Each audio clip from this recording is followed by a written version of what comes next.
Scan for SOVI, your AI bestie. I got your back. Calculus optimization problems seem tough, but you can master them in 60 seconds by finding critical points and checking the boundaries of your given closed interval.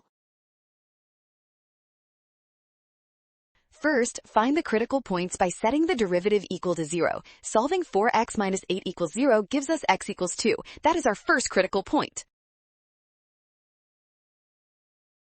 Now test the function at the critical point and the interval endpoints. We compare the values at 0, 2, and 3 to find the peak. You got this. Keep going. Comparing these values, c is the largest. Therefore, the absolute maximum on the interval occurs at x equals 0. That makes option A our final winner for this problem.